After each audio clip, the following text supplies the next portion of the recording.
Hello बच्चों, कैसे हैं आप लोग? बढ़िया। तो अब स्टार्ट किया जाए क्या? सॉलिड स्टेट का लेक्चर 6। आप हर एक लेक्चर को देखते जा रहे हैं, जो हम प्रैक्टिस करवा रहे हैं आप करते जा रहे हैं। अब आज हम लोग को सीखना क्या है? तो रिलेशन किसके बीच में? तो एटॉमिक रेडियस और edge length of unit cell के बीच में रिलेशन स्टैब्लिश करेंगे। तो चले स्टार्ट करने क्या? तो सॉलिड स्टेट का लेक्चर 6 और 6 में आज सीखना क्या है? तो रिलेशन सीखना है। किसके बीच का रिलेशन देखना है? तो रिलेशन बिटवीन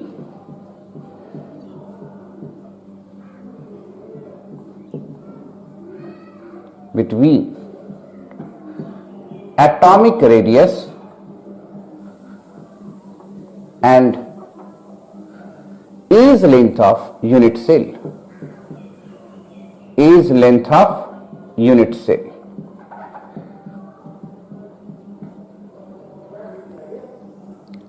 ठीक है, तो हम लोग क्यूबिक क्रिस्टल से स्टार्ट करते हैं। क्यूबिक लैटिस से स्टार्ट करते हैं। क्यूबिक में 3 तरह के लैटिस होंगे, primitive unit cell, body centred cube और फेस सेंटर्ड क्यूब। तो पहले हम लोग simple cube primitive unit cell की चर्चा करें। सिंपल क्यूब, और इसको क्या कहेंगे हम लोग? Primitive unit cell. ठीक है, अच्छा ये बताओ, प्रिमिटिव यूनिट सेल में क्या होता है कि एटम सिर्फ कॉर्नर पर पाए जाते हैं।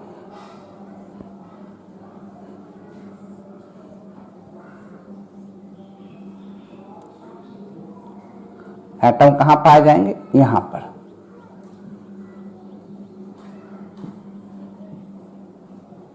इसको हम लोग कहते हैं ओपन स्ट्रक्चर।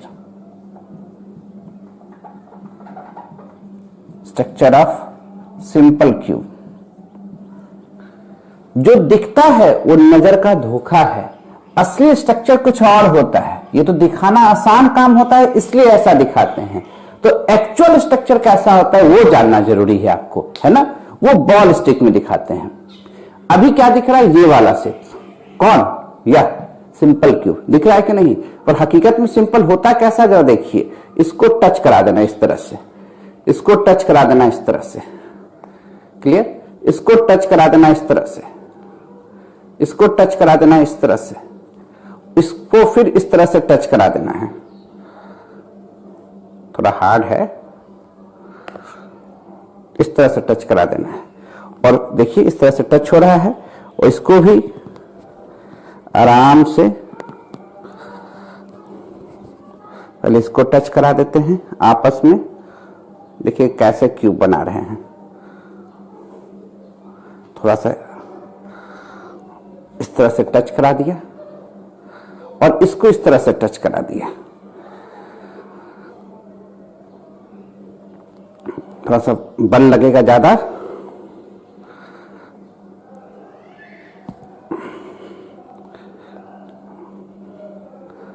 देखते जाइए।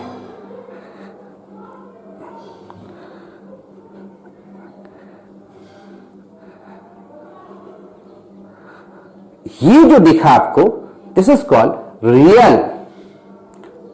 कौन सा? Simple cube. ये हकीकत में होता है। दिखाते कैसे? इस तरह से ओपन स्ट्रक्चर में। ये रियल में है। अब इस पिक्चर को बोर्ड पर बनाएंगे तो थोड़ा कॉम्प्लेक्स दिखेगा। क्लियर है ना? फिर भी बना के देखते ये रियल स्ट्रक्चर है ना? कैसा बनेगा बोर्ड पर? तो किताब में आप देखते होंगे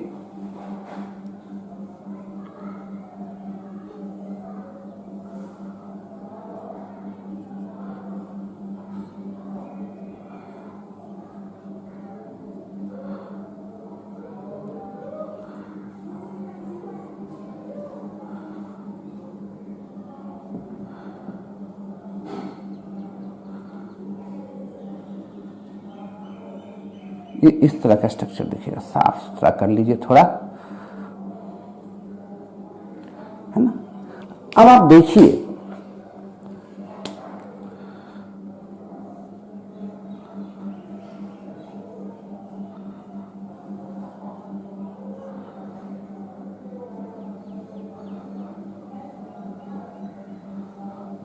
इस तरह का स्ट्रक्चर दिखेगा। अब इसको छोटा करेंगे बॉल को तो यही दिखने लगेगा। तो इसको कहते हैं space filling, space filling structure. Clear है? देखने थोड़ा कठिन होता है पर तो देखना तो है ही आपको। किताब में इस तरह से भी दिखेगा आपको। समझने के लिए आसान, सबसे आसान यही होता है। पर हम लोग जानते हैं कि हकीकत में इसका 1/8 पार्ट ही एक यूनिट सेल में पार्टिसिपेट करता है। तो एक्चुअल अगर पोर्शन के साथ हम यूनिट सेल दिखाना चाहें तो कैसा दिखेगा, जरा देखिए।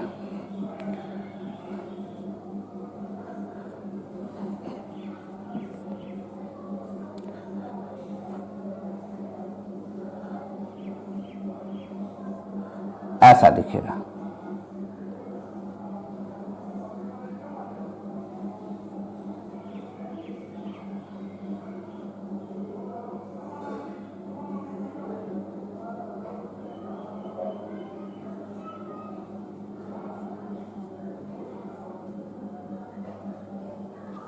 कैसा दिखेगा जरा देखो तो, कलर कर दो।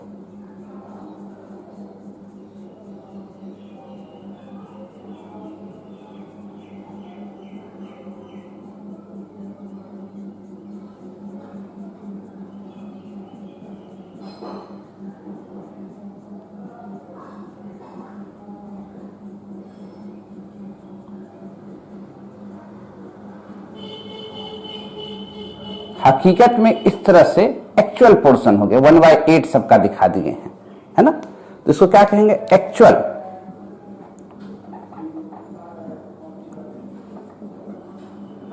पोर्शन ऑफ एटम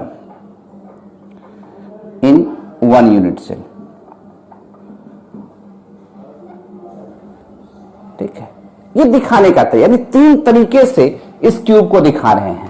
तो जो दिखता था हकीकत में ऐसा होता नहीं है। इसको A B C D मानना कैसे है, जरा देखिए ध्यान से।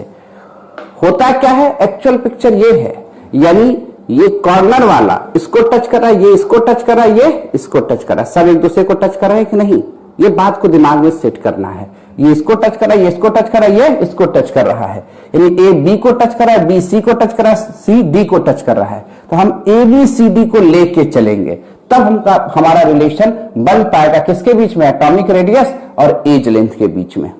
तो पहले नोट कीजिए तो दिखाते हैं।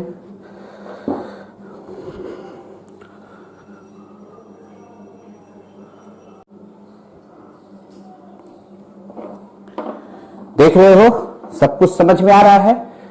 तो हम लोग प्रेजेंट ऐसे करते हैं, हकीकत में होता ऐसे है। और अभी रियल पिक्चर देखते तो एक एटम का 1/8 हिस्सा देख रहे हो ना कैसे दिखाते हैं। ठीक है, तो ये सब थोड़ा दिखाना कठिन होता है। तो फिर वापस हम लोग यहीं से आते हैं, क्या निकालना है हम लोग को, relation between atomic radius and edge length of unit cell. तो अगर हम लोग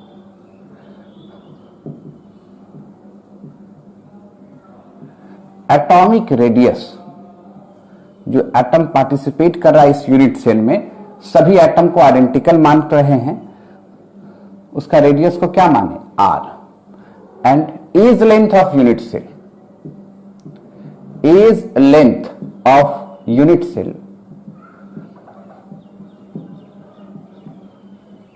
as length of unit cell को हम लोग a माने। क्लियर? फिर से एक बार यहां बना देते हैं।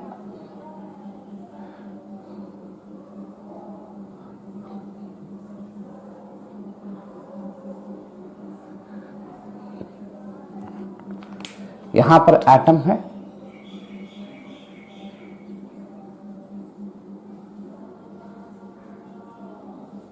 और एज लेंथ, क्योंकि क्यूब है तो सभी का लेंथ तो बराबर होगा, हर एक साइड तो बराबर होंगे। क्लियर? और इसको क्या एज्यूम करने बोले हैं, A B C D, क्योंकि रियल पिक्चर में क्या होता है, क्यूब में हो क्या रहा है, सिंपल क्यूब में ये एटम इसको टच कर रहा है, ये इसको टच कर रहा है, देख लो चारों इस तरह से टच कर रहे हैं आपस में। इधर भी वैसा ही है, इधर भी उसी तरह का है, इधर भी उसी तरह का है, यानी A टच किया B को, B टच किया C को, C टच किया किसको, D को। दिख रहा है कि नहीं? तो अब हम लोग को काम कैसे करना है वो देखिए। अगर इसको मिटा दें,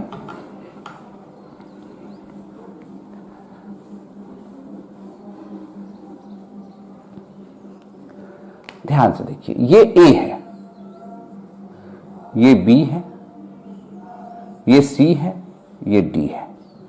A, B, C और ये D।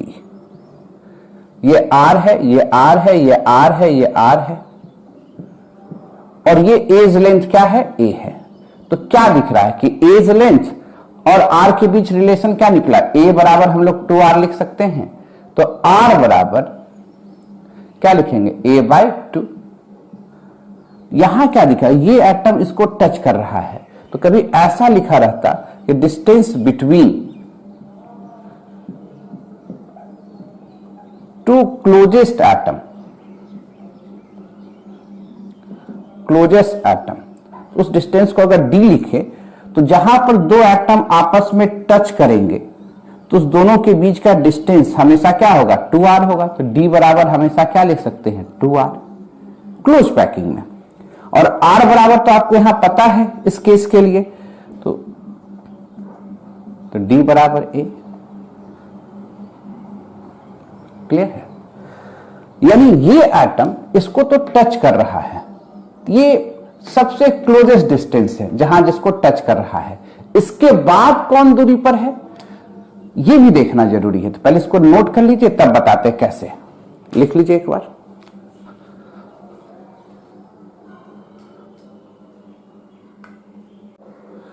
लिख रहे हैं। अब जो देखना है इसके नियरेस्ट नेबर कौन कौन है, इसके पड़ोसी कौन कौन है ना?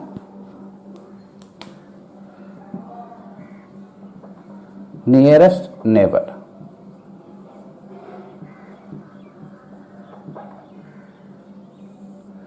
पहला देखा जाए, ध्यान से देखिए कि इसके जो एक एटम हम लोग पकड़ेंगे उसके पड़ोसी कौन कौन है, कौन सबसे ज्यादा नजदीक, फिर कौन दूर और कितना दूरी पर है। ये एटम इसको टच कर रहा है, तो सबसे नियरेस्ट तो ये हो गया, तो सबसे नियरेस्ट नेबर इसका यही है, नियरेस्ट नेबर यही है। क्लियर? और इसकी दूरी कितना है? a है, इसका a है, और ये भी a है, ये भी a है, तो ये सब दूरी तो a पर ही है। पर इसके बाद जो ये नियरेस्ट नेबर है, ये वाला सेकेंड नियरेस्ट नेबर जिसको कहेंगे सेकेंड नियरेस्ट नेबर, ये वाला है, ये a है, ये a है, तो इसको आप √2a पाइथागोरस थ्योरम से बना सकते हो कि नहीं बना सकते हो? तो सेकेंड नियरेस्ट नेबर एटम ये है और उसकी दूरी कितनी हो गई? √a। क्लियर? अब ये जो देख रहे हो यहां से ये भी तो a दूरी पर है, और यहां पर ये जो देख रहे हो ये वाला, हमको रेट से करते तो ज्यादा अच्छा रहेगा। सेकेंड नियरेस्ट नेबर एटम को हमने क्या किया? रेट से दिखा दिया, ये रेट से दिखा दिया, तो ये भी सेकेंड नियरेस्ट एटम हो जाएगा। कैसे? तो ये डायगोनल पर है, ये √2a है। क्लियर? यहां पर भी तो ये सेकेंड नियरेस्ट नेबर एटम हो जाएगा, ये वाला। कैसे? तो जरा देखो तो ये जो दूरी आप देख रहे हो ये क्या हो जाएगा? √2a हो जाएगा। तो ये वाला जो देखते हैं सेकेंड नियरेस्ट नेबर एटम है, ये सेकेंड नियरेस्ट नेबर एटम है। कोई दिक्कत वाली बात? और अब ये जो दूरी आप देख रहे हो इसको ब्लू से दिखा देते हैं। ये जो ब्लू से हम लोग दिखाएंगे ये डायगोनल पर है, ऐसे अलग करके दिखाएंगे, ज्यादा समझ में आपको आएगा।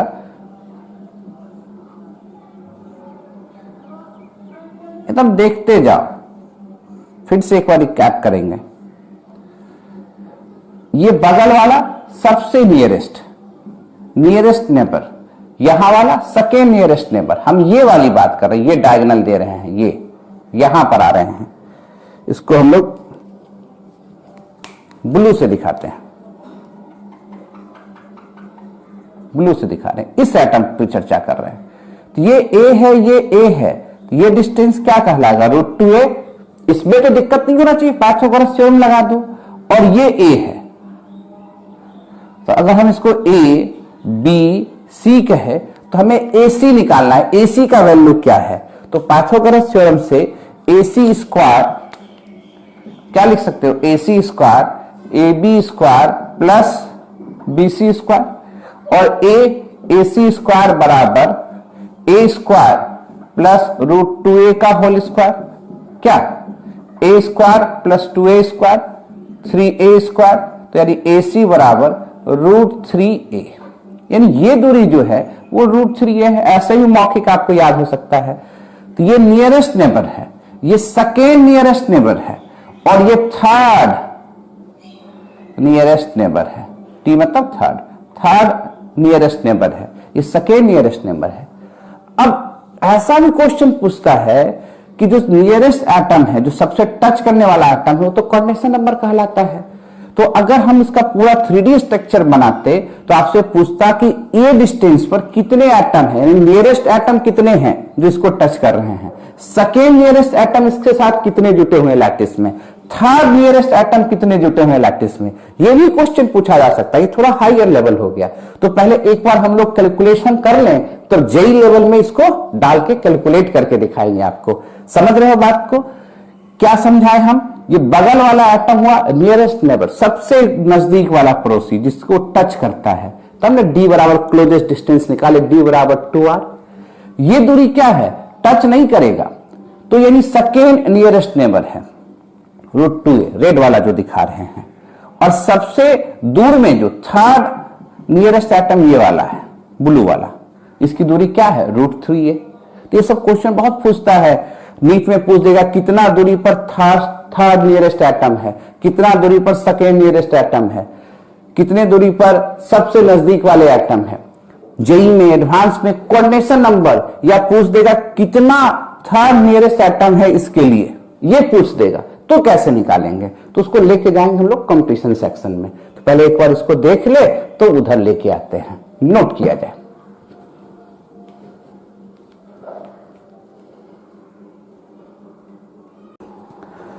लिख लिए हो भाई? समझ रहे हो कैसे है? तो पहले हम लोग एफसीसी में आ जाए, सेकेंड यूनिट सेल में चले जाए हम लोग। इसका क्यूबिक सेकेंड यूनिट सेल क्या है? फेस सेंटेड, उसका कैलकुलेशन कर ले तो फिर आगे बढ़ते हैं। FCC face centred cubic unit cell.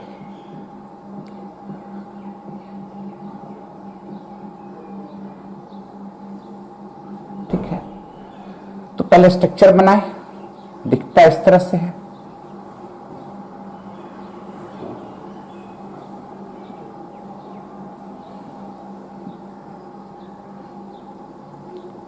हर एक कॉर्नर पर रहता तब तो प्रिमिटिव यूनिट सेल कहलाता। अब कॉर्नर के साथ साथ कहां रहेगा? हर एक फेस पर रहेगा। कहां रहेगा? हर एक फेस पर।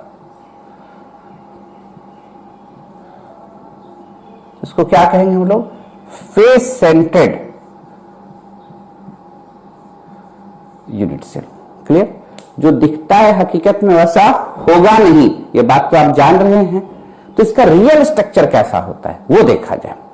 दिखा रहे हैं आपको, ये देखिए। क्यूब में क्या था? ये वाला टच कर रहा था, अब टच नहीं कर रहा है। फेस पर एक एटम है और फेस वाला एटम हर एक कॉर्नर एटम को टच कर रहा है। ऐसा इधर भी होगा, हमारे पास बॉल नहीं है इसलिए नहीं दिखा पा रहे हैं। यहां पर भी ऐसा ही होगा, यहां भी उसी तरह होगा। हर एक 6 फेस में उसी तरह की कहानी है। क्या कहानी है? फेस वाला एटम कॉर्नर वाले एटम को क्या कर रहा है? टच कर रहा है। क्लियर? समझ रहे हो बात को? तो अब आगे वाला ही पार्ट हम यहां पर दिखाते हैं सेकेंड में। क्लियर है? नहीं तो पूरा दिखाते तो आपको कॉम्प्लेक्स हो जाता है। बहुत बच्चे बोल रहे थे कि कॉम्प्लेक्स हो जा रहा है, तो इसको सिंपल वे में दिखाते हैं। ये एटम हो गया आगे वाला फेस, ये ए बी सी और डी।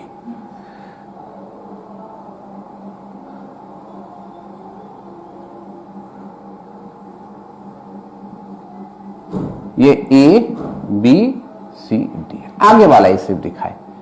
क्लियर? और अगर ऐसा देखते एक्चुअल पोर्शन वाला मॉडल में, तब तो ये देख सकते थे।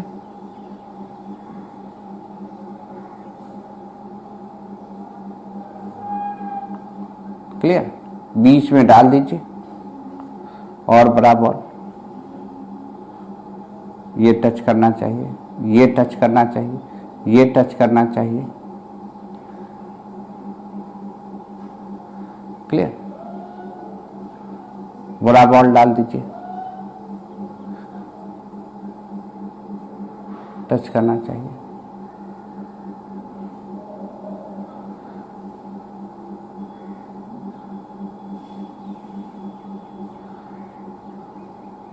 थोड़ा सा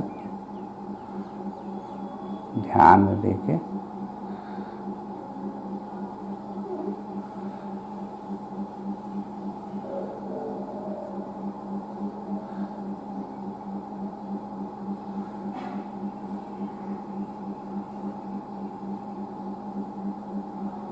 देखने में थोड़ा सा सावधानी बरतना है।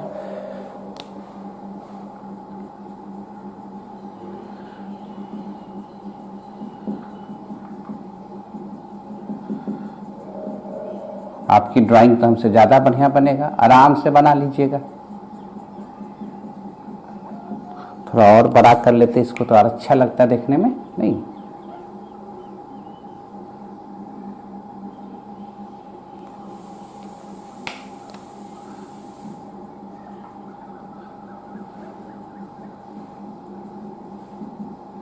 अब बीच वाला आइटम क्या है? फेस सेंटर्ड है, इसको ब्लैक कर देते हैं।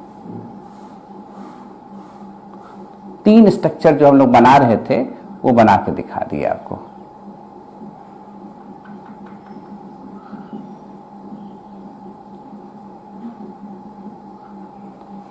ये क्या हो गया? ओपन स्ट्रक्चर, स्पेस फिलिंग और एक्चुअल पोर्शन। ये 3 स्ट्रक्चर फेस सेंटर्ड का भी हम लोग बना दिए।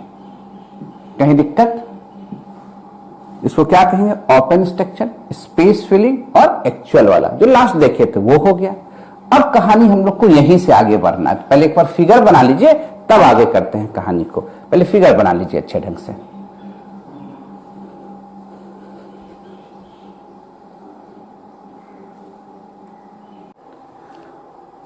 लिख लिए? ये क्या था? ओपन स्ट्रक्चर, ये स्पेस फिलिंग और ये क्या हो जाएगा आपको?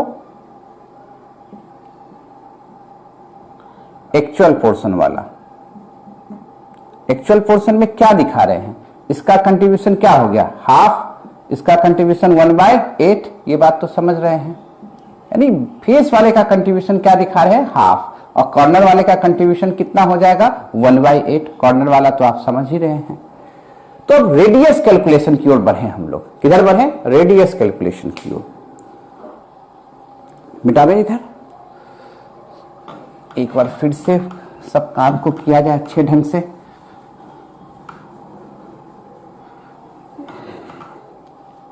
अब तो बार बार हमको एटॉमिक रेडियस लिखने की जरूरत नहीं है।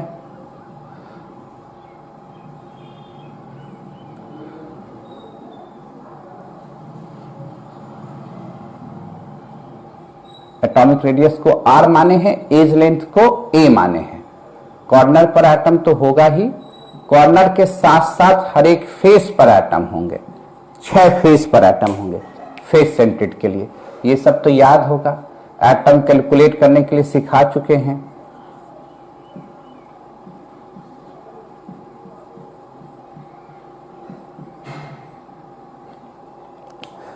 ये एज लेंथ है ए, इसको ए मानिए, इसको बी मानिए, इसको सी मानिए, इसको डी मानिए। अभी क्या सिखाए हैं? फेस वाला एटम हर एक कॉर्नर एटम को टच करेगा, पर कॉर्नर वाला एटम फेस वाले एटम को टच नहीं करेगा। एकदम ध्यान से देखो, ये फेस वाला एटम कॉर्नर वाले एटम को क्या कर रहा है? टच कर रहा है, पर कॉर्नर वाला आपस में टच कर रहा है क्या? नहीं। इस बात को दिमाग में रखना है। क्लियर है? बॉल और नहीं तो इधर भी घुमा के दिखाते हैं आप लोग को। तो अब ये पिक्चर को हम लोग को यहां पर बनाना है। क्या पिक्चर बनाना है भाई? ये पहले फेस वाला एटम डाल दो, कॉर्नर वाला एटम, कॉर्नर वाला एटम, कॉर्नर वाला एटम, कॉर्नर वाला एटम। ये ए है, ये बी है, ये सी है, ये डी है, और ये जो डिस्टेंस आप देख रहे हो ये ए है, और ये भी डिस्टेंस क्या है? ए है। तो क्या इस डायगोनल को हम लोग नहीं निकाल सकते? AC क्या है? तो using Pythagoras theorem AC square बराबर AD square plus DC square, A square plus A square 2A square, it means AC is equal to √2A। Any doubt?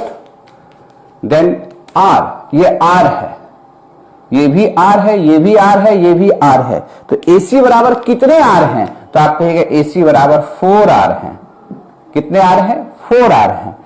तो हम लोग क्या करें? 4R बराबर √2A, इट मीन्स R बराबर √2A bye 4, इसको सजा के लिखेंगे तो 2√2 आ जाएगा। अब जरा देखो, ये एटम और ये एटम एक दूसरे को टच कर रहे हैं, तो अगर कभी हमसे ये पूछता कि distance between two closest atom कैसे निकालते हैं? ये हमेशा D बराबर 2R होगा। D बराबर क्या होगा? 2R होगा। तो अब जरा देखो कैसे निकालते हैं। यहां पर फिर से एक बार फिगर बना लें। ये फेस पर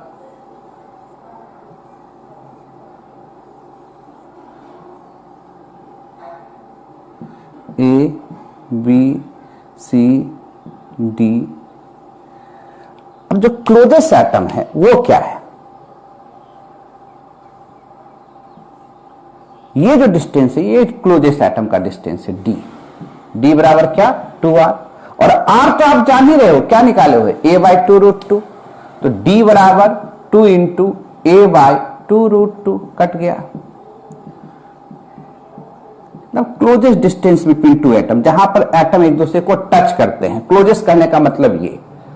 अब क्या निकालेंगे? नियरेस्ट नेबर वाला काम करेंगे, है ना? तो पहले एक बार नोट कर लीजिए, कहीं दिक्कत है तो बताइए, कहीं तो दिक्कत होना नहीं चाहिए, एकदम सिंपल कैलकुलेशन है, नोट किया जाए।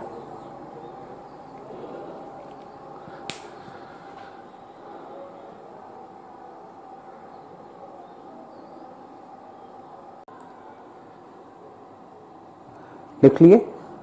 अब नियरेस्ट क्या देखना है? नियरेस्ट नेबर कौन कौन से होंगे, है ना?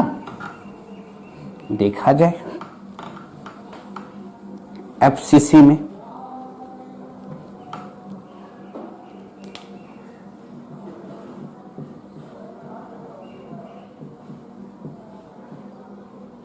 नियरेस्ट नेबर कौन कौन से होंगे?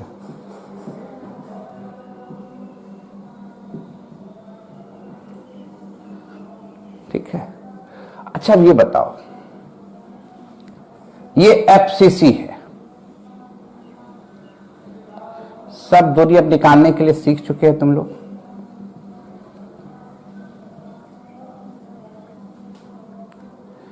यहां कॉर्नर पर एटम तो रहेगा ही, कॉर्नर के साथ साथ फेस पर भी एटम होंगे।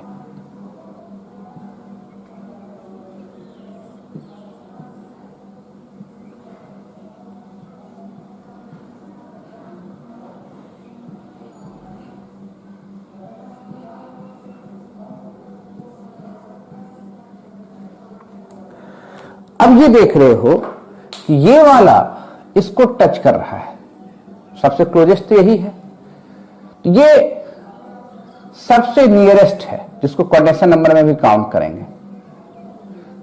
ये सब इस एटम को ध्यान से देखें तो इसके लिए एकदम नियरेस्ट हो जाएगा।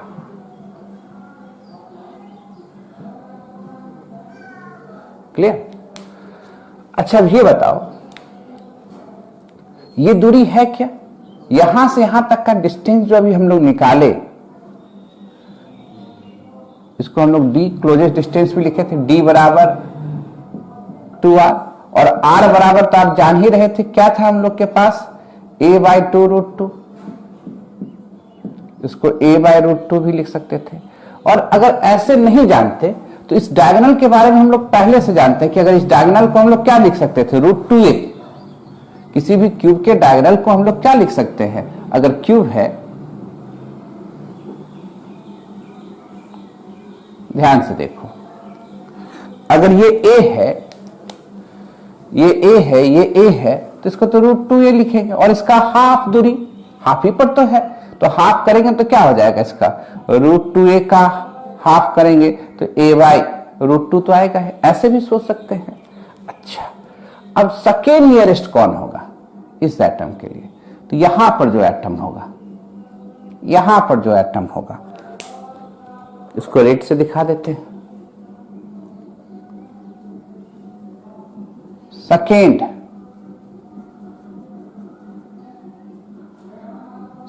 Next nearest atom, second next nearest atom, second next nearest atom, एक क्यूब एक यूनिट सेल में दिखा रहे हैं। इसकी दूरी क्या होगी भाई? तब तो आप कहेंगे सर सिंपल है, ए है, ए है, ये दूरी क्या है? ए है। क्लियर? थर्ड कौन सा होगा? ये दूरी हमको दिख रहा है क्या? अभी दिखाए हो √2a। तो अगर हम लोग ये दूरी निकालना चाहें तो ये क्या हो सकता है? इसकी दूरी अगर हम लोग निकाल के दिखाएं, ये होमवर्क आपको दे रहे हैं, ये दूरी निकालिए, इस एटम से इसकी दूरी निकालिए। ये दूरी तो आपको पता है, ये दूरी क्या है? आपको साफ साफ दिख रहा है आपको √2a। हमको ये दूरी बताइए। ये दूरी बताने में अगर कामयाब हो गए तो इसका मतलब है सबसे, यही आपका थर्ड नियरेस्ट एटम है। निकाल के बताइएगा क्या है। और फोर्थ में ये आएगा, ये वाला पॉइंट। क्लियर है? तो नोट करके ये बताइएगा। अब नहीं बनेगा तो कंपटीशन सेक्शन में हम करके बताएंगे कि ये दूरी कितना दूरी है third nearest atom. Clear? Confusion कहीं पर? आंसर भी मोटा मोटी हम, अच्छा मोटा मोटी नहीं बताते, आप बना के दिखाइए तब हम बताएंगे आपको। चलिए बॉडी सेंटर्ड क्यूब में चलते हैं, नोट किया जाए।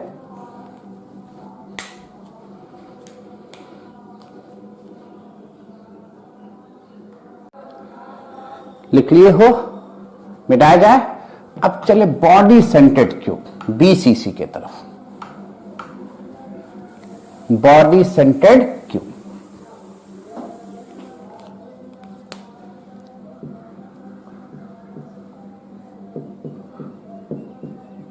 Body centred cubic unit cell,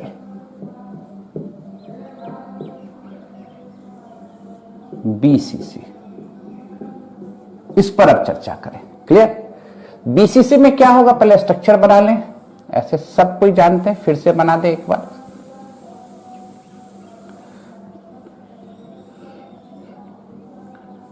ये ओपन स्ट्रक्चर है, कॉर्नर पर एटम रहता तो सिंपल प्रिमिटिव यूनिट सेल कहलाता। अब कॉर्नर के साथ साथ बॉडी के बीच में एटम है, कॉर्नर के साथ साथ बॉडी के बीच में एटम है, इसलिए इसको क्या कहेंगे? Body centred unit cell, BCC. और इस स्ट्रक्चर को क्या कहा जाता है? Open structure. ये बात तो हम लोग जानते हैं। बॉडी सेंटर्ड का मतलब आप समझ रहे हैं, ये बॉडी के अंदर है। क्लियर? जो दिख रहा है वो तो रियल पिक्चर होगा नहीं, ये बात भी आप जानते हैं। तो आप कहिएगा सर दिखाइए रियल पिक्चर क्या है। तुरंत पहले इसको लिखिए, बॉल स्टिक में लेके आते हैं। ये क्या दिख रहा था? फेस सेंटर्ड, फेस वाला एटम हर एक कॉर्नर एटम को टच कर रहा था। अब इसको बीच में डाल देते हैं, और बीच में डालने के बाद जरा देखिए, बॉडी के बीच में एटम चला गया।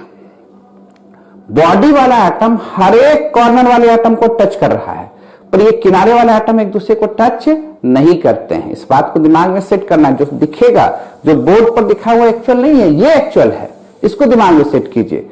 यानी क्या दिख रहा है? बॉडी वाला एटम हर एक कॉर्नर वाले एटम को टच करेगा, पर कॉर्नर वाले एटम एक दूसरे को टच नहीं करेंगे। ये रियल पिक्चर है, तब दिमाग में सेट कीजिए। अब इसको कोशिश करते हैं कि बोर्ड पर कैसे बनाया जाए। इन स्पेस फिलिंग मॉडल में ये दोनों भी आपस में टच नहीं करेगा, पर बीच वाला जो एटम है हर एक कॉर्नर के 8 एटम को टच कर रहा है। कोशिश करते हैं बनाने का। टच कर रहा है एटम? नहीं।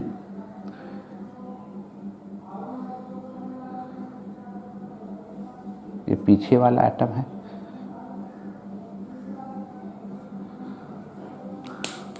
अब इसके बीच में एक एटम इस तरह से चारों को टच कर रहा है।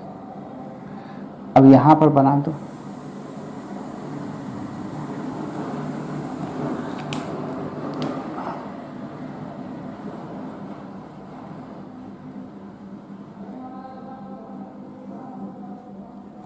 है ना? अब देखो पीछे से लेके आओ, स्क्वायर बन गया।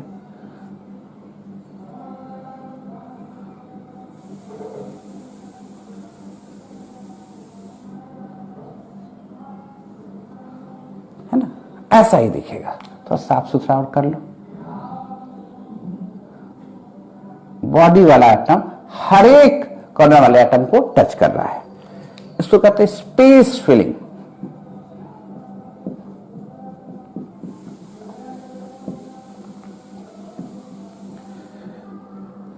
कोई दिक्कत? पहले इसको लिख लीजिए, इतना दूरी को आप लिखिए, तब आगे हम लोग रेडियस कैलकुलेशन करते हैं।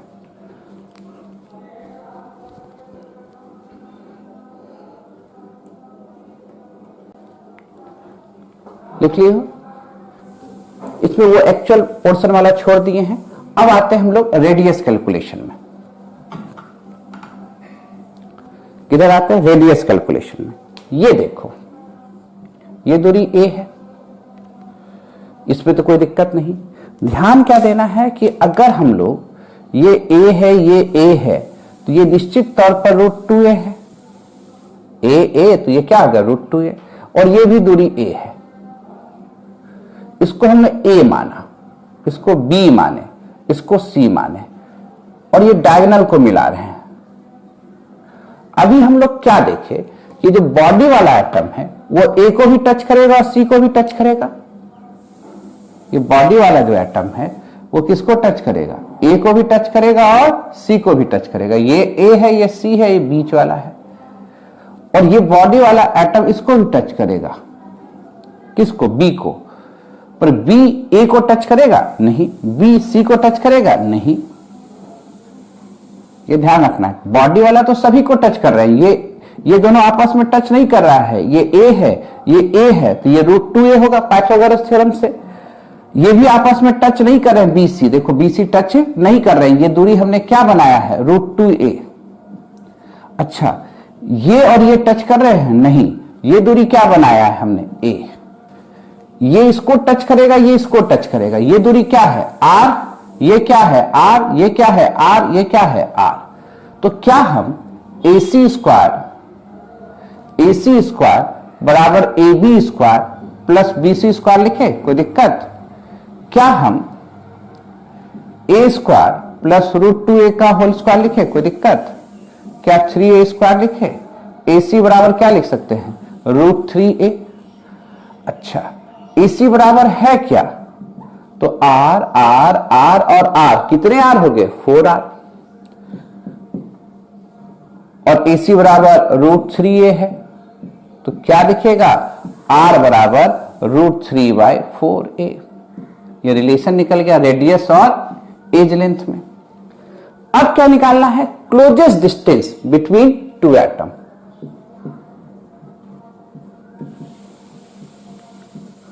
Closest distance between two atom. कहीं दिक्कत नहीं? कैसे निकलेगा समझ में आ रहा है? बॉडी वाला एटम हर एक कॉर्नर एटम को टच कर रहा है। फिर से यही फिगर बनाएंगे। ये बॉडी वाला एटम है, किसको टच करेगा? इसको भी टच करेगा और इसको भी टच करेगा। बी को भी टच करेगा। तो क्लोजेस्ट डिस्टेंस तो हमेशा ये ए है, ये सी है, ये बी है। क्लोजेस्ट डिस्टेंस ये हुआ, ये डी। ये तो आपको शुरू से बताते आ रहे हैं कि क्लोजेस्ट डिस्टेंस डी हमेशा 2r के बराबर होगा। और r है कितना हमारे पास? √3/4a। तो क्या लिख सकते हैं? √3/2a। क्लियर? तो अब क्या देखेंगे? नियरेस्ट नेबर्स कौन कौन है, इसके पड़ोसी को पता लगाएं। पहले इसको लिख लें, तब ना पड़ोसी पर जाएंगे। लिखा जाए।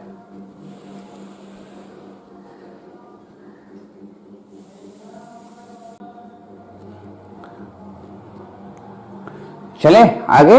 अब इसकी पड़ोसी को भी देख ले, कौन कौन भैया इनके नजदीकी हैं। चला जाए आगे। ठीक है, आई क्या बताए?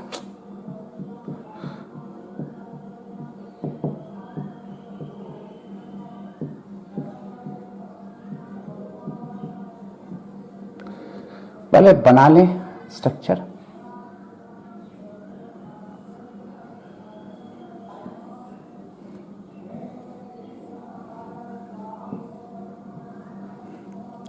ठीक है, अच्छा ये देखो,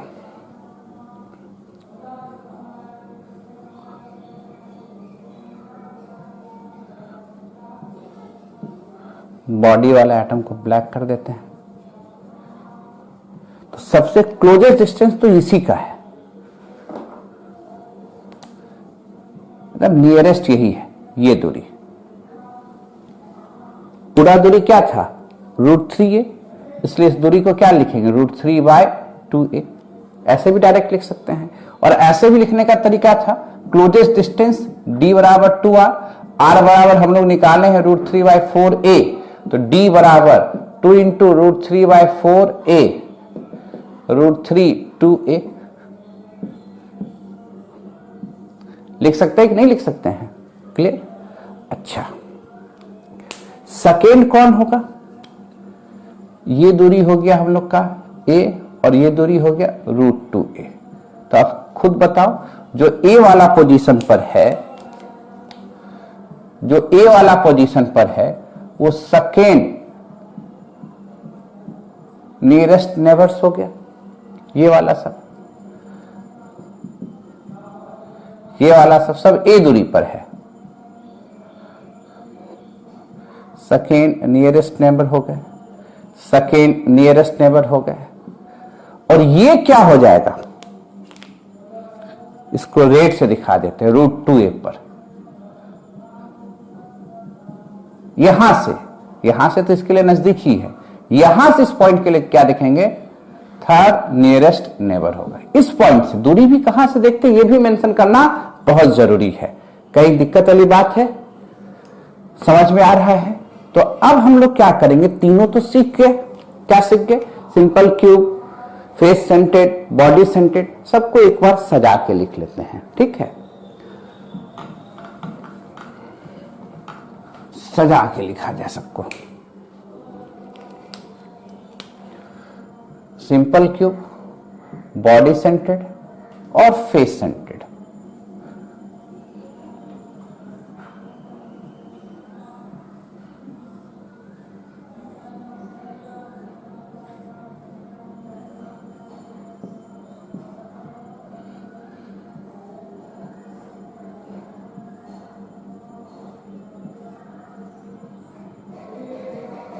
यानी अभी तक क्या किए हैं, सबको एक बार एक जगह समेट के लिखते तो अच्छा रहेगा।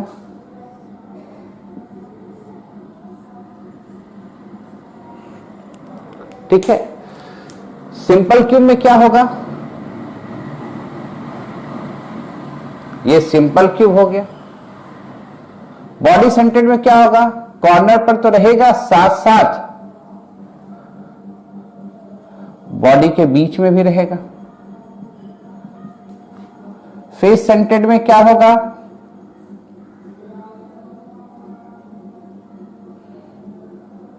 कॉर्नर पर तो रहेगा और हर एक फेस पर रहेगा एटम।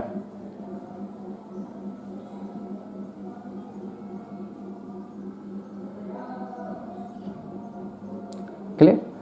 तो एटम कैलकुलेट किया जाए, number of atoms in unit cell,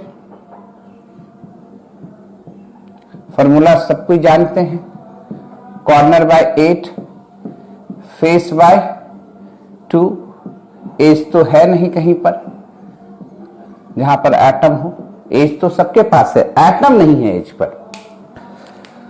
भैया देखो इसमें क्या हो गया, सिर्फ कॉर्नर पर है तो 8 इंटू 1/8, तो टोटल कितने एटम हो गए सिंपल क्यूब में, तो आप कहिएगा सर 1 हो गए। बॉडी सेंटेड में कॉर्नर पर है 8 और बॉडी पर 1, तो कितने एटम हो गए, 2। अब तो ये तो निकालने बहुत तेजी से सीख लिए हो तुम लोग। यहां क्या है, कॉर्नर पर 8, हर एक का 1/8 कंट्रीब्यूशन, फेस पर 6 है, हर एक का कंट्रीब्यूशन हाफ, तो टोटल कट के कितना हो गया, 4। तो एटम में तो कोई दिक्कत नहीं, क्लियर।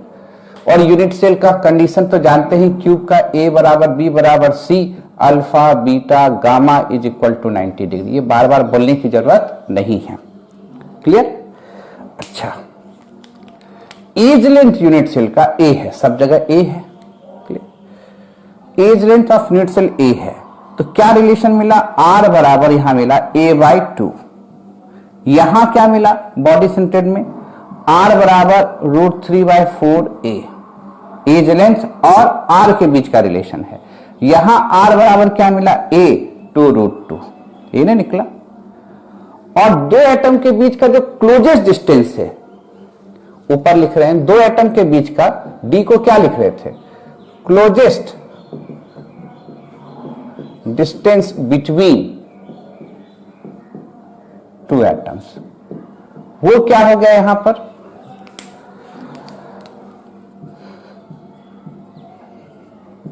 आर की जगह पर रख दिए, डी बराबर ए। यहां पर क्या होगा? डी बराबर 2r, आर के जगह √3/4a, √3/2a। कोई दिक्कत, कंफ्यूजन? और यहां पर क्या हो गया? d बराबर 2r, r के जगह a 2√2। ये ना क्लोजेस्ट डिस्टेंस है, जहां से हम लोग कोऑर्डिनेशन नंबर की तरफ भी मूव करेंगे। क्लियर है? अब ये तो एक हम लोग सीरीज बना लिए, कैसे क्या सीखे अभी तक। अब क्या सीखना है? Packing fraction. तो यूनिट सेल में कितना पैक है, कितना खाली है, वो पहले सीख जाए, तब डेंसिटी कैलकुलेशन पर जाएंगे। क्लियर है? नोट किया जाए।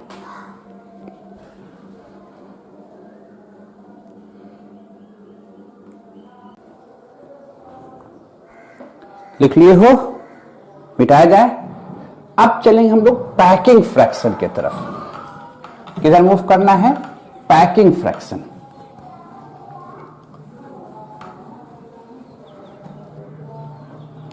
अब हम लोग को क्या सीखना है? परसेंटेज पैकिंग या packing fraction in unit cell.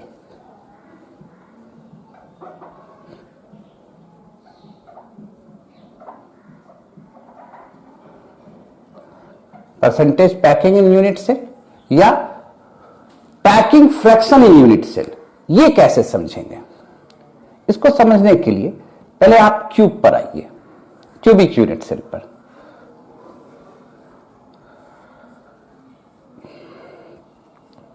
अगर इस क्यूबिक यूनिट सेल का volume of cubic unit cell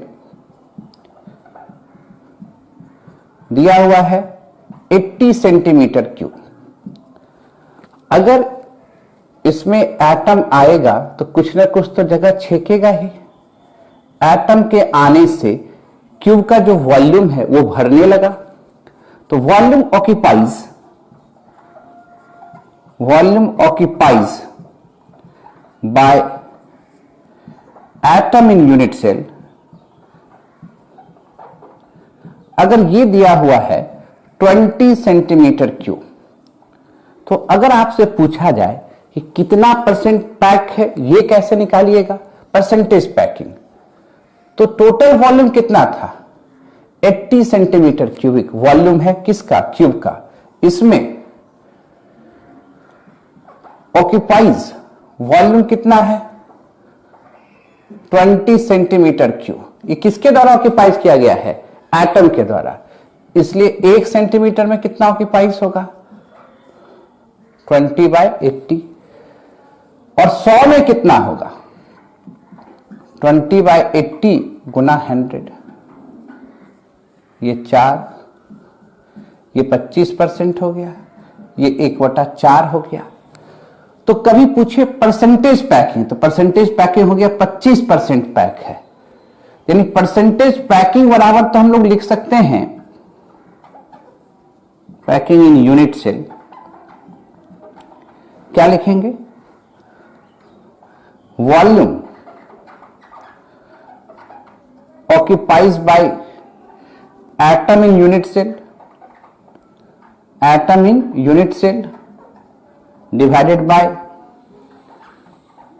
volume of unit cell गुना 100। ये परसेंटेज पैकिंग का फॉर्मूला हो गया। फ्रैक्शन क्या है सर? याद करो, फ्रैक्शन का मतलब क्या बताए थे? पार्ट्स पर वन। फ्रैक्शन का मतलब होता है पार्ट्स पर वन, प्रत्येक एक में निकालना है। तो 80 सेंटीमीटर क्यूबिक वॉल्यूम में 20 सेंटीमीटर क्यों ना भरा हुआ है, तो प्रत्येक एक, इसी को कहते हैं पीपीओ, इसी का नाम है फ्रैक्शन, पार्ट्स पर वन। कितना फ्रैक्शन हो गया? तो 0.25 पार्ट उसका क्या है? भरा हुआ है, पैक्ड है। कोई दिक्कत वाली बात? तो अगर कभी लिखना रहा, यहीं पर लिख देते हैं, पैकिंग फ्रैक्शन लिखना रहता तो कैसे लिखते? शॉर्ट फॉर्म पीएफ भी लिखते हैं इसको।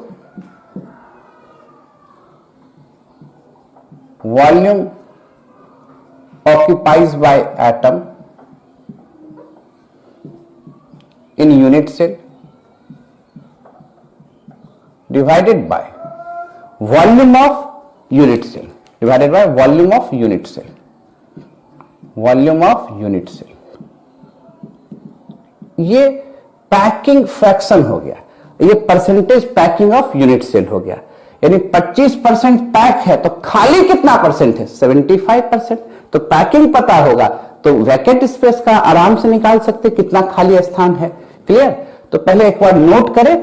तो अब इसका यूज करेंगे किस पर? प्रिमिटिव यूनिट सेल पर, सिंपल क्यूब पर दिखाएंगे, बॉडी सेंटेड क्यूब पर दिखाएंगे और फेस सेंटेड क्यूब पर दिखाएंगे।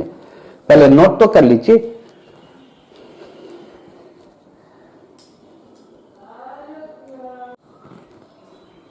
लिख लिए हो? मिटाया जाए। अब चलते हैं सिंपल क्यूब की तरफ।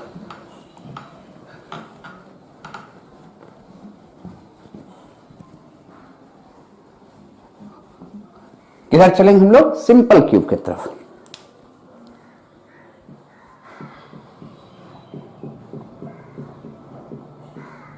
यानी primitive unit cell, primitive unit cell.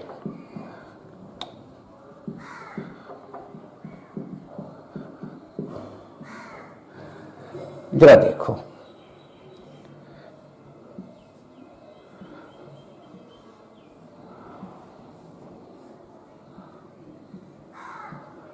Atom कहां पर है? तो आप कहेंगे सर कॉर्नर पर है। क्लियर? एज लेंथ कितना है? ए है। तो वॉल्यूम ऑफ क्यूब निकालने में कोई दिक्कत? तो वॉल्यूम ऑफ क्यूब जिसको वी कहते हैं वो ए क्यू हो जाएगा। क्लियर? अच्छा अब ये बताओ, number of atom in simple cube क्या हो जाएगा? Corner by 8, 8 into 1/8। एक एटम कंप्लीट है और एटम को हम लोग स्फीयर मान रहे हैं, गोला मान रहे हैं। तो वॉल्यूम ऑफ वन एटम हो जाएगा क्या? Volume of one atom 4/3 pi r cube, ऐसे लिख देंगे। अच्छा ये बताओ, परसेंटेज पैकिंग का भी फॉर्मूला क्या लिखे थे हम लोग? परसेंटेज पैकिंग का फॉर्मूला हम लोग लिखे थे, पैकिंग ऑफ यूनिट से,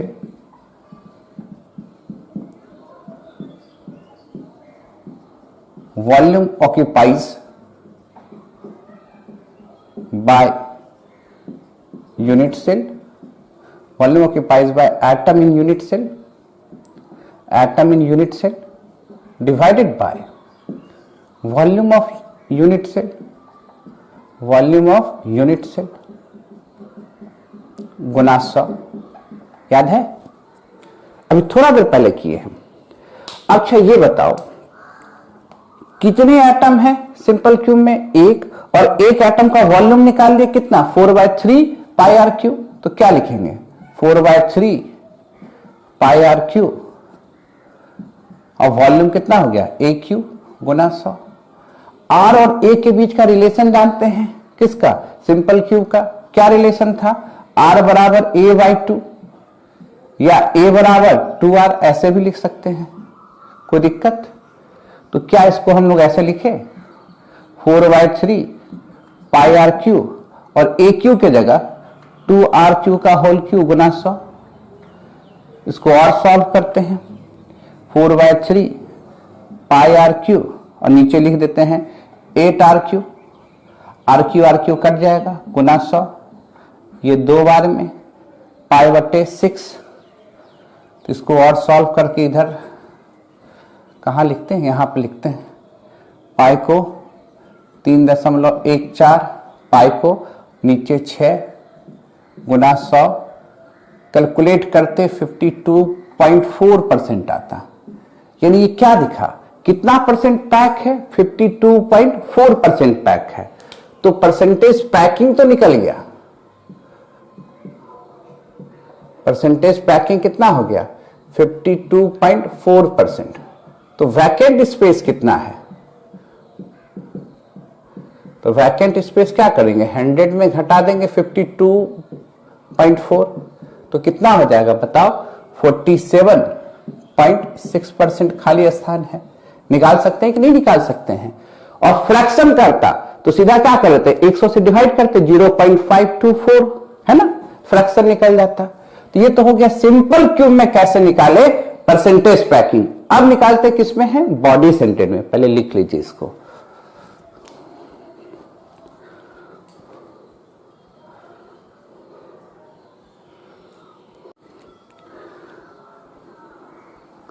लिख रहे हो, मिटाया जाए। तो अब हम लोग किधर मूव करें, बॉडी सेंटेड में। इसी में थोड़ा थोड़ा मिटा मिटा के हम लोग चलें। परसेंटेज पैकिंग तो देख ही लिए 52.4%, खाली कितना हो जाएगा 47.6। इसको मिटा देते हैं, इसको मिटा देते हैं, इन सभी कैलकुलेशन को मिटा देते हैं। अच्छा, हेडिंग क्या दे देते हैं हम लोग, BCC, बॉडी सेंटेड क्यूब। दिखा नहीं, BCC, बॉडी सेंट्रेड क्यूब। क्या ये बॉडी सेंट्रेड है, नहीं। तो क्या करेंगे, बॉडी के बीच में एक एटम प्लेस कर देंगे, कॉर्नर पर तो रहेगा ही। क्लियर। एज लेंथ क्या है यूनिट सेल का, ए को क्या कह रहे हैं, edge length of unit cell. Edge length of unit cell. तो वॉल्यूम ऑफ क्यूब क्या हो गया, ए क्यूब। तो number of atom in BCC, तो कॉर्नर बाय 8 प्लस Ni, 8 × 1/8 + 1 कितने हो जाएंगे, 2 एटम। क्लियर है। देन वॉल्यूम ऑफ 2 एटम क्या लिखेंगे, तो 2 से गुना कर देंगे, 2 गुना 4/3 पाई आर क्यूब। कोई दिक्कत। Percentage packing of unit cell का वही फॉर्मूला लगाएंगे, क्या, volume occupies by atom in unit cell divided by volume of unit cell गुना 100। कितना वॉल्यूम ऑक्यूपाइज किया, 2 × 4/3 pi r cube divided by volume a cube गुना 100। अब बताओ, बॉडी सेंटेड में ए और आर के बीच का रिलेशन जानते हो, क्या निकाले थे, आर बराबर √3 4a। भूल गए, देखो बैक जाके। अब आर के जगह क्या हम इसको रख सकते हैं, बिल्कुल, 2 4/3 pi √3 4a whole cube divided by a cube into 100। इसको थोड़ा और सिंप्लीफाई किया जाए, 2 4 √3 का होल क्यूब गुना ए क्यूब, इधर हो जाएगा 3 × 4 3 गुना ए क्यूब गुना 100। एक ही ए क्यूब कट जाएगा। अब गुना भाग इसको 3 करेंगे, 3 कट जाएगा, √3 रह जाएगा। तो गुना भाग अपने से करो और 68% आना चाहिए। कितना परसेंट आना चाहिए, 68%। कितना पैक होना चाहिए, 68%। तो परसेंटेज पैकिंग तो निकल गया, परसेंटेज पैकिंग इन बीसीसी, कितना परसेंट पैक है? 68%। तो वैकेंट कितना है? 32। कैसे? 100 माइनस 68, 32%। इसमें तो कोई दिक्कत नहीं। फ्रैक्शन का था तो 100 से डिवाइड कर देते, 0.68 हो जाता। क्लियर है? कैलकुलेट तो कर लोगे ना? ठीक है, तो चलिए नोट कीजिए, तब चलते हैं एफसीसी की तरफ। फटाफट नोट कीजिए।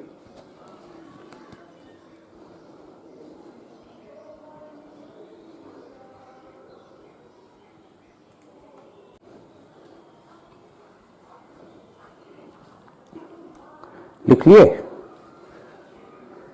कोई दिक्कत है? एकदम आराम से चलेंगे। अब कहां चले? एफसीसी में। तो बीसीसी को मिटाते हैं, बॉडी सेंटर्ड क्यूब, ये सब मिटा देते हैं। ये भी तो बदलना पड़ेगा, इतना भी मिटा देते हैं, ये भी बदलना पड़ेगा, ये भी मिटाना होगा, और ये भी। ठीक है, इतना रहने देते हैं। और बीच में बॉडी वाला भी हटाना होगा। क्या करना है हम लोग को? Face centred unit cell. FCC में चले। एफसीसी बनेगा कैसे? तो कॉर्नर पर तो है ही, कॉर्नर के साथ साथ कहां रहेगा? हर एक फेस पर एटम रहेगा।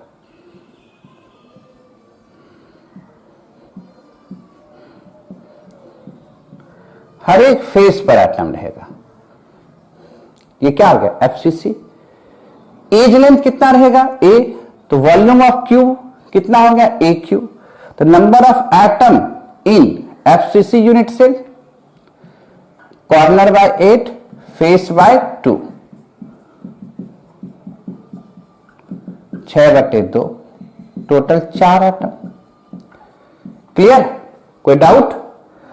Volume of 4 atom, volume of 4 atom in unit cell क्या हो जाएगा?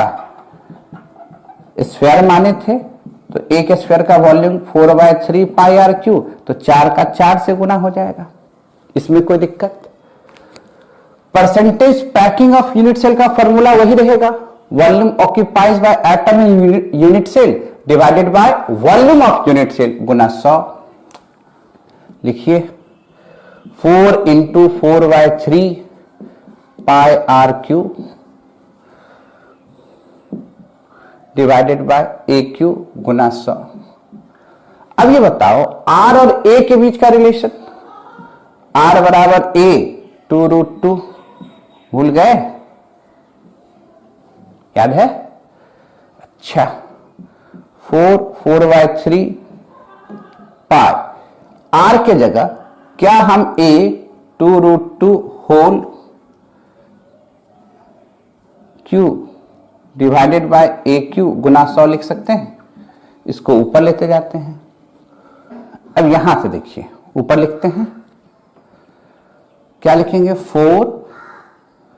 4 पाई ए क्यू, 3 नीचे आएगा, 3 ए क्यू 2√2 का होल क्यू गुना 100।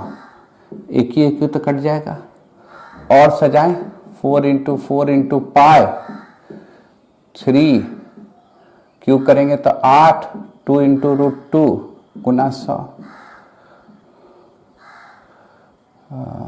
2 बार में 2 2 4 कट गया, कट के बचा क्या? पाई √3 इंटू पाई, इधर नहीं दिखेगा, पाई 3√2 गुना 100। इसको कैलकुलेट करेंगे तो आना चाहिए 74%। गुणा भाग कीजिए अपने से, तो क्या कहेंगे हम लोग? Percentage packing in FCC unit cell.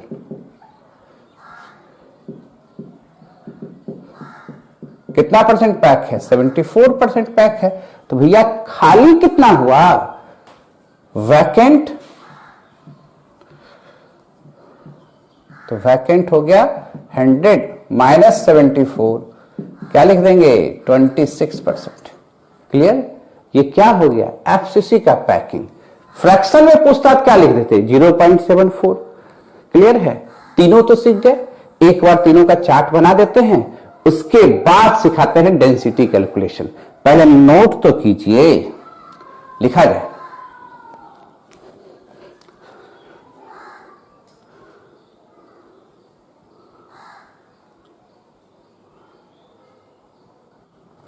लिख लिए हैं? कहीं कोई दिक्कत? मिटाया जाए तब सजा लिया जाए। सजाते इसलिए हैं कि दिमाग में सेट कैसे करना है, ऑब्जेक्टिव क्वेश्चन आ जाए तो मौखिक जवाब कैसे देना, इसके लिए उसको एक बार सजा के एक जगह लिख देते हैं। क्या करें हम लोग? Simple Q.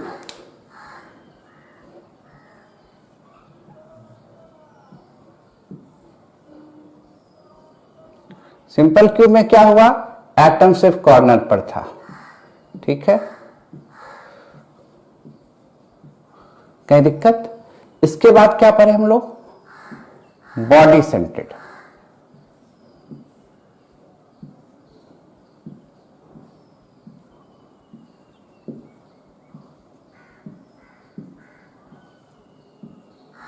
एक बॉडी के बीच में भी डाल दिया जाए। ये सिंपल क्यू हो गया, ये बीसीसी हो गया। और एफसीसी में क्या किए?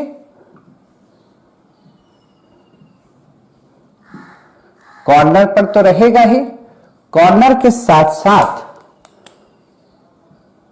हर एक फेस पर एटम दे दिए। कॉर्नर के साथ साथ क्या कर दिए हम लोग? हर फेस पर एटम दे दिए। अब तो ये सब चीजें दिमाग में सेट हो गया होगा, बहुत बार करा दिए।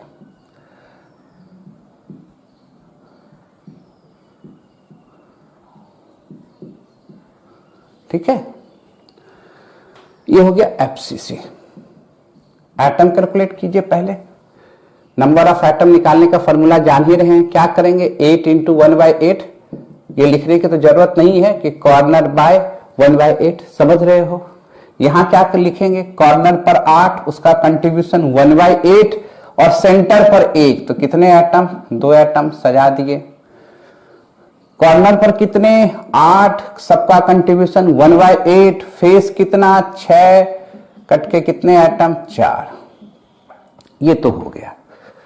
एज लेंथ ए माने हैं सभी जगह।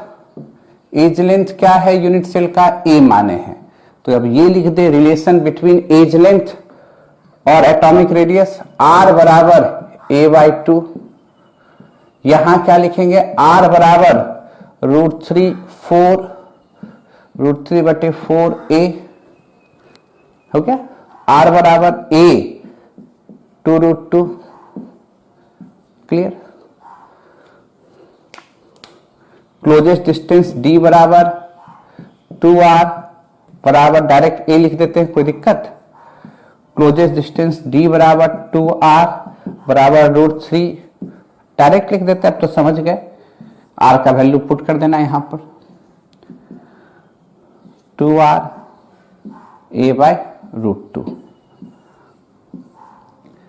Percentage packing.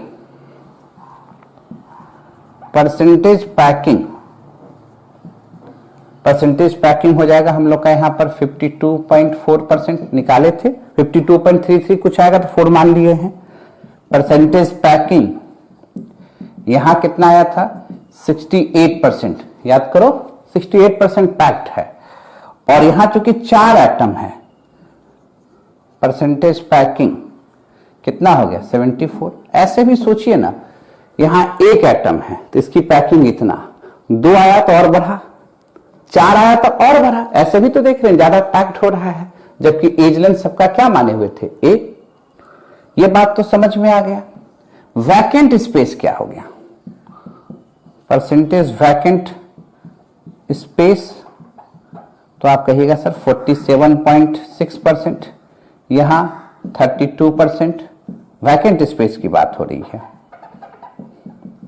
और यहां वैकेंट स्पेस कितना हो जाएगा?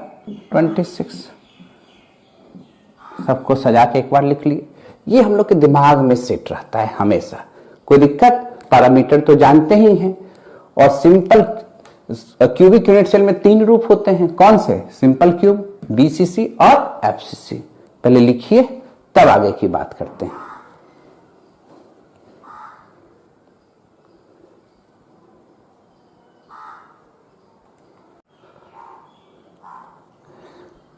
लिख रहे हो?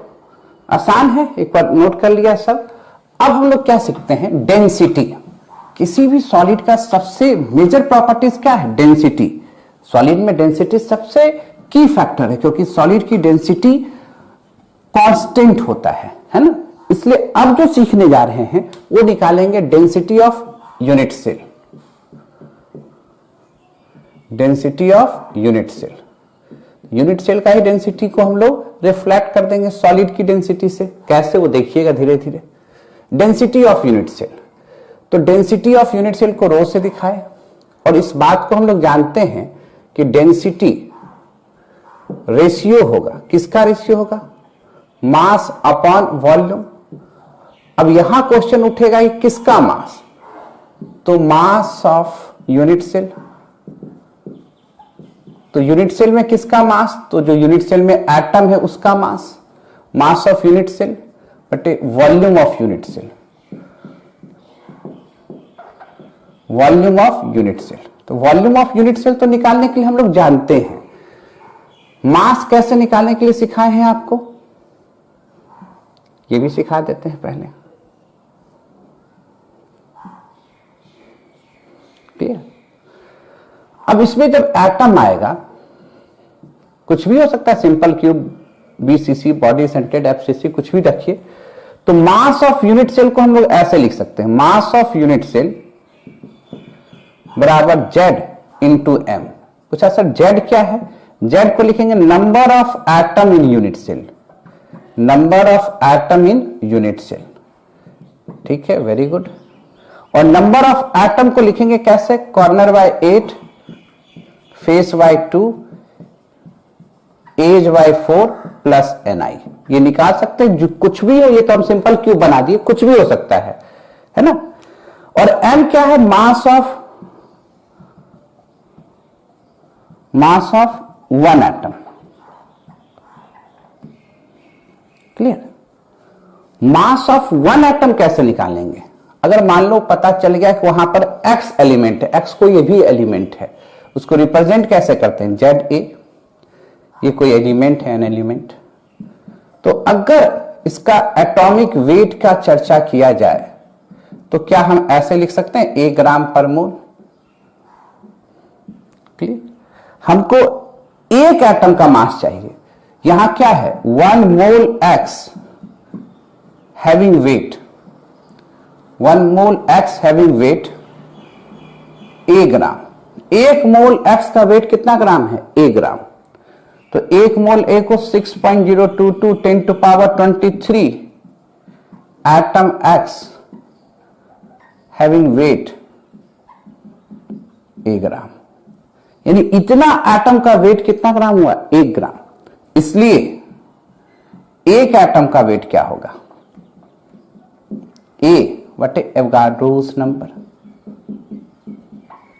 1 मोल का वेट का मतलब समझते हैं ना? 1 मोल में कितना पार्टिकल होता है? 6.022 10 to power 23 एटम। ये सब तो बताने की जरूरत नहीं है। यानी मास ऑफ वन एटम को हम लोग A बटे एवोगाड्रोस नंबर भी लिख सकते हैं। लिख सकते हैं कि नहीं? तो अगर यहां mass of unit cell, density of unit cell को लिखे mass of unit cell Z into M बटे वॉल्यूम ऑफ यूनिट सेल भी लिख सकते थे। तो क्या mass of one atom of unit cell के जगह पर हम लोग A बटे Na नहीं लिख सकते हैं? तो क्या लिख देंगे? Z into A Na into V। ये फॉर्मूला हो गया रो बराबर। पहले एक बार नोट कर लीजिए, तो सबका मीनिंग एक बार फिर से समझाते हैं। क्लियर है? पहले नोट कीजिए एक बार, तो ज्यादा अच्छा रहेगा। क्लियर? कैसे आया ये बात तो समझ गए।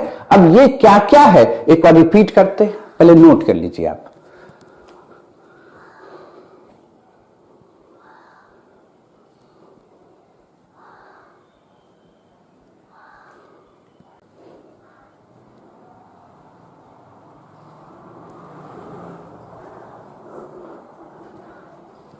कहीं पर दिक्कत हो रहा है? नोट कीजिए। अब उस पॉइंट से चले, डेंसिटी वाले से।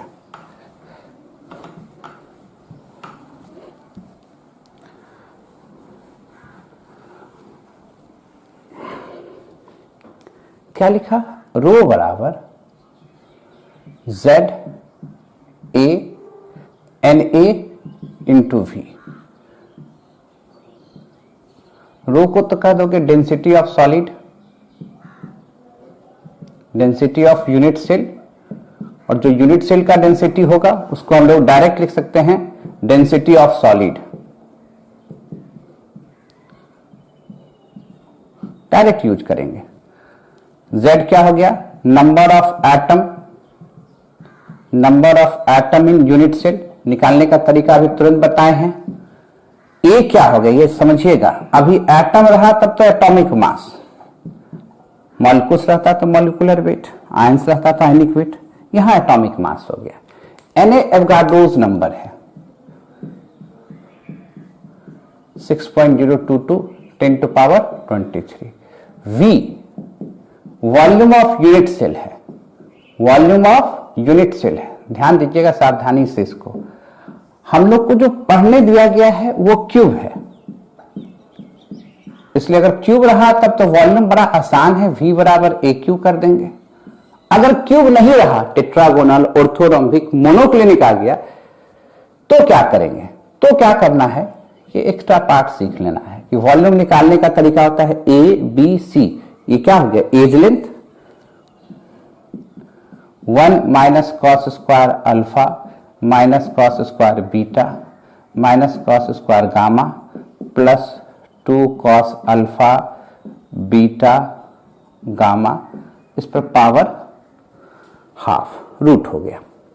अगर क्यूब रहता तो आप जानते हो A बराबर B बराबर C, this is simply A से A कह दिए, और अल्फा बीटा गामा सभी एंगल 90 है, और कॉस 90 का वैल्यू आप जानते हो 0, जिसका मतलब V बराबर A into A 1 into 0 minus 0 power half, क्या कर लेते हैं ए क्यू। तो इसका इंपॉर्टेंस बहुत ज्यादा है। अगर टेट्रागोनल आ गया, हेक्सागोनल आ गया, तो कैसे वॉल्यूम निकालेंगे? इस फॉर्मूला का यूज करेंगे। बात समझ रहे हैं? और जो हम लोग को दिया हुआ है बनाने के लिए बोर्ड लेवल पर, जेईई मेंस लेवल पर, नीट लेवल पर, ये वॉल्यूम है, पर आगे बढ़ेंगे तो उसका जरूरत पड़ सकता है, कोई दिक्कत? तब तो ये कॉन्सेप्ट हम लोग सीख लिए। डेंसिटी किसका? सॉलिड का। सॉलिड की डेंसिटी फिक्स होता है, इसलिए डेंसिटी ऑफ यूनिट सेल के जगह पर डेंसिटी ऑफ सॉलिड कहा हमने। तो आज हम लोग यहीं पर रखेंगे। अब जो नेक्स्ट क्लास होगा उसमें कैलकुलेशन होंगे। अब ये फॉर्मूला बता दिया, पीछे कॉन्सेप्ट बता दिया, तब इस पर कुछ वर्किंग किया जाए ना, तब फिर कोऑर्डिनेशन नंबर पर चलेंगे कि कोऑर्डिनेशन नंबर क्या है, क्लोज पैकिंग क्या होता है, फिर एक नया लेवल स्टार्ट होगा। पहले इस पर वर्किंग कर लें एक दिन, ठीक है? तो नेक्स्ट क्लास इस पर वर्किंग होगा। नोट किया जाए, बाकी कल।